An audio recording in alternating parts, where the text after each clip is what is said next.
The more appropriate analysis, I submit to Your Honors, is in paragraphs 191 to 193 and 197 to 200, where the Martich Appeal Chamber discusses this matter. And in paragraph 200, the Appeals Chamber notes as follows. The Appeals Chamber concludes that the Trial Chamber erred in establishing a link between Martich and the perpetrators of these crimes. In particular, the Appeal Chamber finds that the origin of the armed men and their affiliation remains uncertain. Without any further elaboration on the affiliation of these armed men, no reasonable trier of fact could have held that the only reasonable conclusion in the circumstance was that these crimes could be imputed to a member of the JCE. Now I add, Your Honors, that the Appeals Chamber drew this conclusion despite the fact that the armed men were wearing camouflage and olive green uniforms at the time the crimes were committed. We implore the Chamber to use this analysis when looking at the particular crimes that were levied by the prosecution, because they have not developed or made any connection by people in camouflage uniform, that people committing crimes, and have tied this back to General Gotovina as part of his chain of command and as effective chain of command. Just briefly going through this restriction of movements matter that was set forth on page 148 of the prosecution's brief. Of course, the inference from this is that because there's a restriction of movement, that crimes were allowed to occur. This is mistaken on many different levels. First, of course, logically, one would have to say that when restrictions of movement were in place, that crimes took place, and when restriction of movements didn't take place, well, crimes weren't taking place. Well, of course, there's no evidence in the record to support that at all. If we look at the various aspects of for instance, Kistanya, is it the prosecution's position based on P-148 that HV members were only involved in criminal behavior in Kistanya on the 11th of August and not before that and not after that? Absent the prosecution taking that position, that juxtaposition of restriction of movement on the 11th of August with allegations of crime is irrelevant.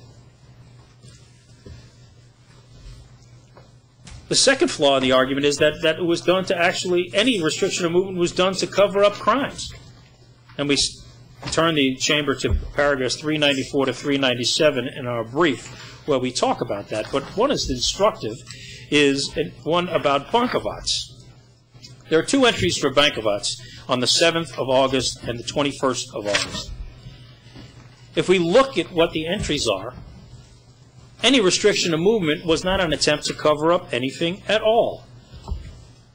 What is cited for that restriction of movement is P-112, and that's in footnote 1312.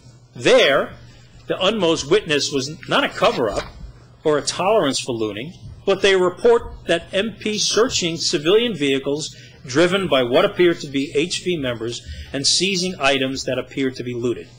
This does not support a claim of criminal activity put in place because of a restriction of movement.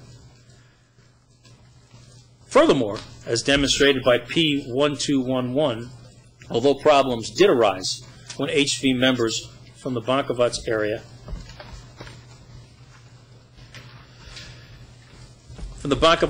stayed in town drinking after its liberation, the commander of OG Zadar, by August 8th, issued an order forbidding HV members from entering Bankovats, and the town was put under control of the MP to prevent entry by HV and civilians. Lastly, when we look at many of these restrictions of movement can be done for many different reasons. A restriction of movement that is done in Bosnia certainly was not done for anything other than restricting movement during a combat situation. Restriction of movements were done by civilian police and even military police, people that are not under the chain of command of General Gotovina.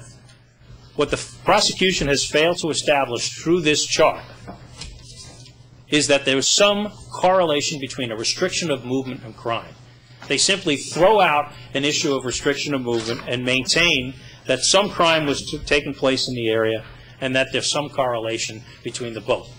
I think what we have from the Mardich appeals judgment is that that type of analysis does not suffice. Now I would like to lastly turn to the murder count situation as laid out by Mr. Hederali. Mr. Q, you are aware that there are 30 minutes remaining. My timing, Judge, takes us to... And until 12:03 is how we've broken it up. 12:33. No, 12:03. 12:03. Yeah. We started at approximately 9 until 10:30, and let's not count for the minutes. I mean, otherwise we'll be short of 10 minutes for the 3 defense teams and have to restart tomorrow. So therefore, we resumed at 5 minutes to 11, even if it has been 4 minutes to 11, and you took another 30 minutes. So we are now at approximately 120 minutes. Please proceed. Yes, Mr. President. I will try to conclude quite promptly.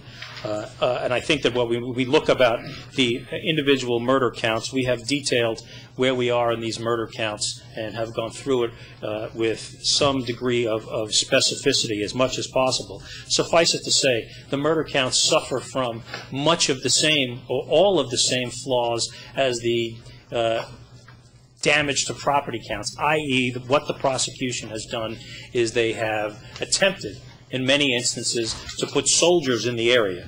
And I hasten to add that that was only in 64 instances out of 292. And then want to draw the conclusion that because soldiers were there for identified around in several instances without identifying who, but that soldiers were happened to be in the area that a fortiori they committed these murders without any direct evidence of who these soldiers were, identified, or even what unit was involved. We have gone through this, and of course we can't go through all these murder counts, but what we have done is in 20 of these murders we said there was no direct evidence. The prosecution has now come back and said, well, in fact, there was direct evidence, and we have gone through that. But even that, when we look at that, it is once again emblematic of how the prosecution has developed these murder counts. If we look at one of the incidents, 383, in the further clarification schedule, it's on page 11 of the annex. This is a person who was killed in and around the Doña Lapats area. And what it says in the OTP analysis was that this person was probably executed by an HV, member of the HV, or a policeman after being injured. Now, interesting analysis. Interesting analysis because they made it up. Number one, they leave out the fact that this individual was killed as told by a civilian policeman, that the person was killed by a civilian policeman during a hostilities on the 12th of August. On the 13th of August, you recall, Your Honor, there was a counterattack during that period of time. No point is it reflected in there that the HV was involved in any port, in any aspect of this. Yet the prosecution includes that in their analysis in an attempt, I suggest to you, to tie this back to General Gotovina. And number two, even they used, I guess it's the word of the use probably is how their back out argument is here, is that they have no evidence that this is a murder at all because they were told it was happened during hostilities. Nevertheless, they include it.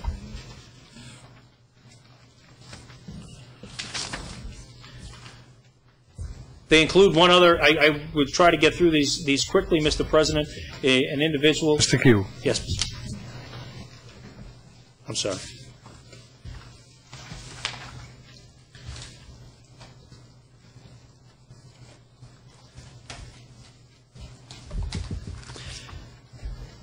In the interest of time, Mr. President, giving the appropriate time to Mr. Hakavan, if Your Honor looks at the additional items that have been set forth here, in all of the murders that they have laid out, they once again don't establish that this murder actually took place, that it was in fact a murder, and they have essentially made up, in many instances, out of whole cloth, the causes of these injuries, and certainly have not met their burden of proof.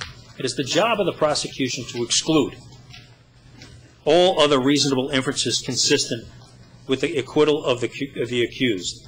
It's not their job. It's not their job, as raised by Mr. Hederali yesterday, to raise possible inferences that simply because there's no cause of death, one cannot exclude murder. Their job is to prove these charges against these accused beyond a reasonable doubt. These charges are fated. They have a fatal flaw, and that flaw is, number one, the inability to prove in many instances that a murder took place, but more importantly, number two, any attempt or any proof to tie these matters back to the accused. I will now cede the floor to Dr. Akaba. Thank you, Mr. Kiel. Mr. Mistich. Yes, you are just I'll pass the assisting, yes. And while I'm doing that, Mr. President, I made an incorrect reference to the evidence this morning. I referred to the Mladic diary on the issue of phosphoric shells, and the proper E-court citation is D1465, page 26 in the E-court.